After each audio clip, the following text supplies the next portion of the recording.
नाशिकमधून बहुराष्ट्रीय कंपनीतील संशयित आरोपींची धर्मांतराची मोडस ऑपरेंडी आता उघड झालेली आहे। महिलांना लक्ष्य करून त्यांची फसवणूक, विनयभंग केला जायचा। तसंच हिंदू धर्मातल्या देवी देवता आणि ग्रंथांबद्दल सुद्धा आक्षेपार्ह भाषेत बोलून महिलांचं ब्रेन वॉशिंग केलं जायचं, अशी माहिती सूत्रांकडून समोर येते। हिंदू मुलींच्या धर्मांतरासाठी काय फंडे आरोपी इथं वापरायचे पाहूया।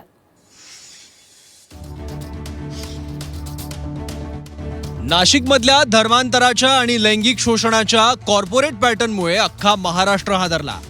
एका नामांकित बहुराष्ट्रीय कंपनीत संघटितपणे इतक्या तरुणींचं लैंगिक शोषण होतं, धर्मांतर होणं हे खूप चिंताजनक आहे। पण हिंदू तरुणींना टार्गेट करत त्यांचं शोषण करत नंतर धर्मांतराची ही मोडस ऑपरेंडी कशी चालायची तेही आता समोर आलंय।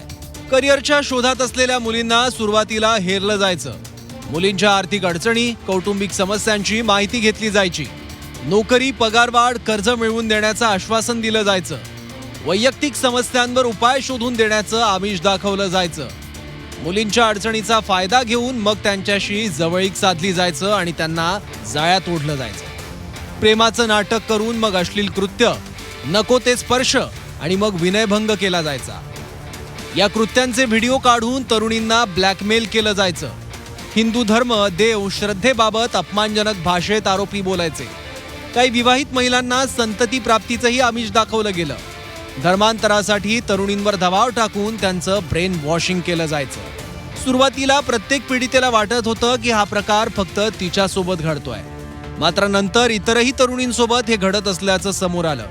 आणखी धक्कादायक खुलासे या प्रकरणामध्ये होण्याची शक्यता आहे, पण सरकार या प्रकरणात कठोरात कठोर कारवाई करणार असं आश्वासन मुख्यमंत्री फडणवीसांनी दिलं। नाशिकचा विषय मी कालच बोललेलो आहे। आम्ही त्याच्या खालपर्यंत चाललोय आणि त्यातनं आम्ही निश्चितपणे सगळं सत्य बाहेर काढून दोषींना कुठल्याही परिस्थितीत शासन होईल। नाशिकमधल्या याच मल्टीनॅशनल कंपनीत महिलांच्या अडीअडचणींचा फायदा घेत त्यांचा विश्वास संपादन केला जायचा आणि नंतर हिंदू देवी देवता, पौराणिक ग्रंथ याबद्दल विकृत आणि आक्षेपार्ह भाषेत शेरेबाजी केली जायची आणि मग धर्मांतरासाठी मानसिक छळ सुद्धा केला जात असल्याचा आरोप होतोय।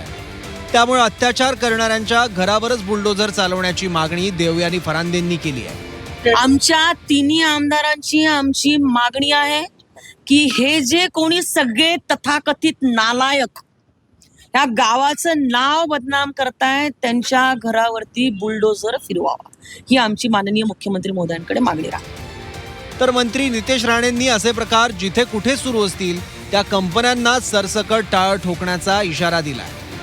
हे जे कॉर्पोरेट जिहार करू पाहतायत, मुळामध्ये त्याचे जे HR आहेत त्यांनी ह्या सगळ्या गोष्टी जेव्हा त्यांच्या कंपनीमध्ये होत होतं तेव्हा का थोबाड उघडलं नाही, का थांबवलं नाही? या कंपन्या नोकऱ्या देण्यासाठी आहे काय जिहाद करण्यासाठी आहे?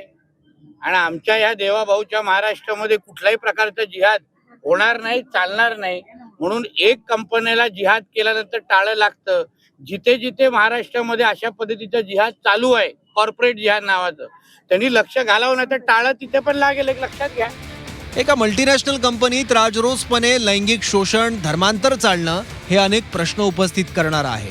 पण तरुणींच्या धर्मांतराचा हा कॉर्पोरेट पॅटर्न आणखी कुठे सुरू आहे का, आणि यामागे कोण आहे हे सुद्धा समोर घेणं आता गरजेचं आहे। सागर गायकवाड, झी 24 तास, नाशिक।